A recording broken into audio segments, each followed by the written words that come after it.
Today, we're going to check out the Canon EOS R50 and the RF-S10-18 to see if it's any good for video and vlogging. Let's go.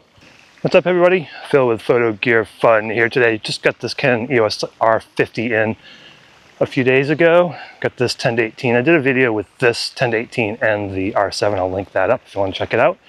But we are on the EOS R50 with the best stabilization available. So there is stabilization in this lens that's on. Also, I've got the digital stabilization set to enhanced. So this is the best stabilization you'll see with this combination. Check out the corners to see if there's any warbling, any craziness in the corners.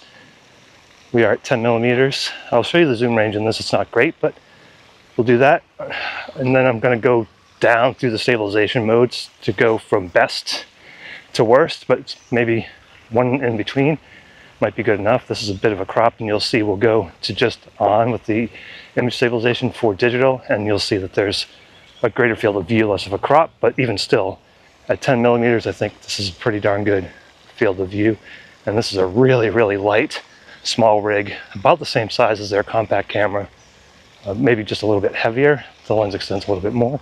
But yeah, let's go ahead and switch into just with the digital stabilization set to on, and we'll see how that looks. Okay, you can see we've got a wider field of view now. So this is just with the digital image stabilization turned to on. I'm just holding it by the body. There's no mini tripod here, so you can make it a little stable. This path is pretty bumpy. That's why I choose it. And yeah, we'll see how this compares. Again, you should see a wider field of view. And the stabilization might not be as good. Pay attention to the corners here. See if there's that kind of warble or warping that's going on in the corners. I did notice a little bit of kind of weirdness, like jittery, almost like a jittery ibis in this mode. But it could have just been the settings I've had, so I'm still trying to get this set up to be proper. But yeah, so this is with digital image stabilization on, and with the image stabilization in the lens on as well.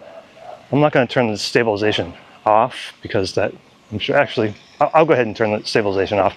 So next we'll see it with the stabilization, the digital stabilization off, and we'll look at just the lens stabilization, see if that might be good. We'll see how that looks, and then we'll go through the zoom range. All right, so this is just lens stabilization.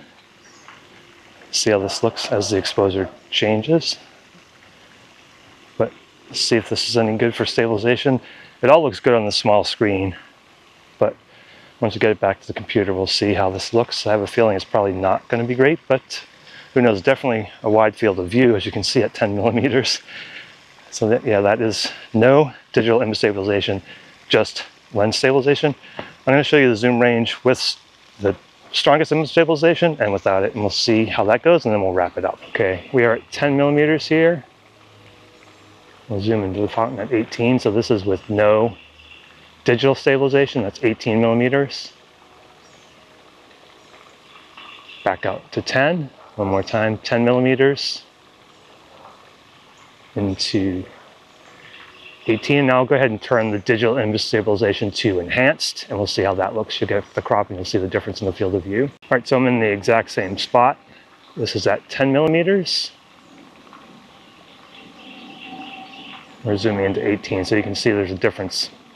There's a decent sized crop, but not terrible, especially on this 10-18. So there's 18,